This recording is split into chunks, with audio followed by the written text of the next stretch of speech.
Fazer do cotidiano um grande espetáculo é o pior que podemos fazer para a nossa vida.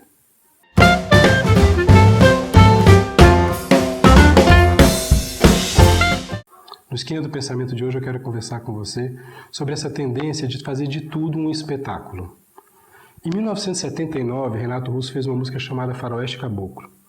Num determinado momento da música, ele narra um duelo que vai acontecer entre dois personagens, e um desses dois personagens vai para casa e assiste pela televisão a notícia do duelo que ele havia marcado. E ele se espanta com essa notícia e chega à conclusão de que a Via Crucis virou circo. Na verdade, tudo me parece que tende ao espetáculo hoje. Um almoço tende ao espetáculo, uma selfie tende ao espetáculo. Nós vivemos numa espetacularização do cotidiano. Se você tiver interesse de aprofundar sobre esses temas, existem dois livros interessantes. Um com uma abordagem um pouco mais clássica, A Sociedade do Espetáculo, e o segundo, discutindo a mesma questão, é um livro mais recente, mas do ponto de partida da cultura, que é A Civilização do Espetáculo. Vale a pena checar esses dois livros.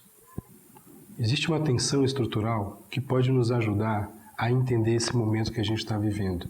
É a tensão entre as possibilidades e os limites.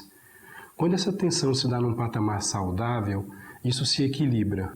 Mas hoje, a gente vive um excesso de pressão dos limites sobre as possibilidades. Imagine uma rodovia, onde você tem um tráfego de carros.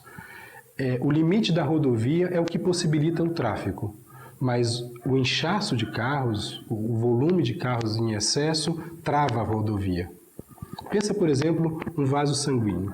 É ele que limita, mas que gera a possibilidade do fluxo sanguíneo. Mas o excesso de pressão gera uma pressão no vaso, rompe o vaso e aí você tem o derrame. Ou seja, é o excesso dessa possibilidade que rompe o limite de maneira inadequada. Dessa forma, a gente tem uma sociedade hipertensa. E não é só o percentual de pessoas com hipertensão. Existe uma dinâmica social hipertensa. Nossas cidades têm excesso de pressão. Nosso local de trabalho tem excesso de pressão. Nossas escolas, o Antônio Nova, que é um pesquisador português, cunhou uma imagem falando que a escola se transformou numa grande carreta com rodinhas de bicicleta. De tantas questões, tantas expectativas que nós colocamos sobre a escola, ela não dá conta de sair do próprio lugar. Nós não podemos tudo. Isso é uma grande fantasia. Existe uma historinha que eu gosto muito dela, que diz que um galo cantava e o sol nascia, cantava e o sol nascia. Com o tempo ele passou a imaginar que ele fazia o sol nascer, que o canto dele fazia o sol nascer. E numa certa vez ele dormiu até mais tarde, quando ele acordou o sol já tinha nascido, e pensa o desespero, o desencanto desse galo, porque se deu conta que não fazia o sol nascer. Depois de muito tempo, muita terapia, tomou remédio, calmante e tudo mais, ele ressignificou esse fato e aí voltou a fazer sentido cantar, mas não para fazer o sol nascer. Mas o sol nascendo, ladeado pelo canto dele, era uma forma mais bonita. Bem, eu penso que um mantra que durante muito tempo fez sentido nas organizações, ele se deslocou para a vida social. E dessa maneira tem nos feito mais mal do que bem. Que mantra é esse que todos nós parecemos seguir hoje?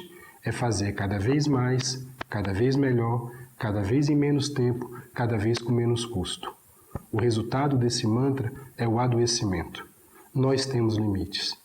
O equilíbrio entre o limite e a possibilidade é algo parecido como o equilíbrio entre a água e a intensidade do fogo numa panela. Se essa intensidade passa da medida, ou se a quantidade de água passa da medida, quando ferve a água cai e apaga o próprio fogo. É esse equilíbrio que me parece que a gente precisa reencontrar. Esse equilíbrio pode ser reencontrado, por exemplo, com a ideia da justa medida, mas essa é uma conversa para uma próxima esquina. Um abraço. E Santo Cristo não sabia o que fazer quando viu o repórter da televisão que deu notícia do duelo na TV, dizendo a hora e o local e a razão. No sábado, então, às 2 horas, todo povo sem demora